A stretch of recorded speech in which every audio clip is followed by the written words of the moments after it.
Hello, माझ्या व्हिडिओमध्ये तुमचं स्वागत आहे।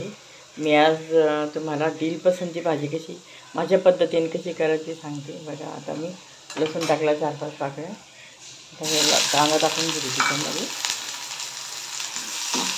2 दिल पसंत मी अशी कापून घेतली, थोडी तुरीची डाळ टाकली त्याच्यामध्ये। आता आपला मसाला दाण्याची तूर जास्त टाकणार नाही आपण,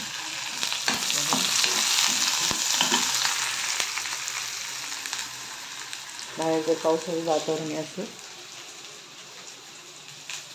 पावसाळी वातावरण आहे, बाहेर पाऊस पडून गेलेला आहे।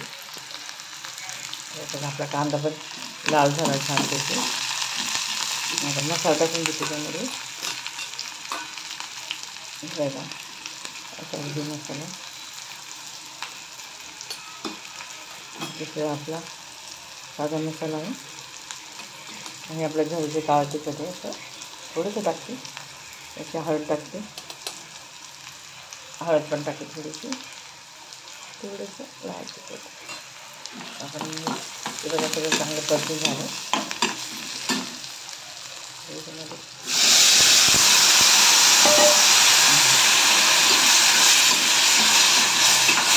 जास्त आपल्याला अंगापुरतं म्हणजे थोडंसं रस्सा करायचं, जास्त पातळ नाही करायची आपल्याला।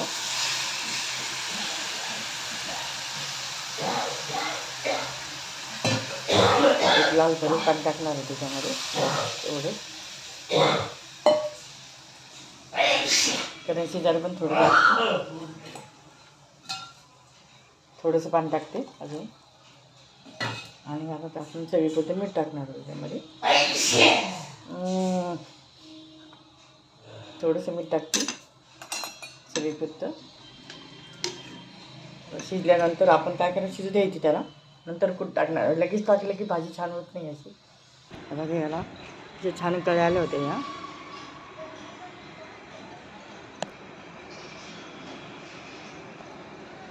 बरं, कळी सगळं सुकले म्हणून जून महिन्यात कळी आल्याचे आम्हाला नवलंच वाटलं, पण ते सुकून गेलं सगळं। बघा, आता आपली भाजी शिजली छानपैकी, रस्सा भाजी तयार होती माझ्या पद्धतीने। तुम्ही करून बघा, अजून त्याला 5 मिनिटं शिजायला बाकी आहे। दाखवते मी, अशी छान होते। भरलं पण होतं, छोटे छोटे असतात आपण त्याला भरून पण करू शकतो। माझ्या व्हिडिओ नवीन असेल तर सबस्क्राईब, लाईक जरूर करा। व्हिडिओ आवडल्यास कमेंटमध्ये कळवा।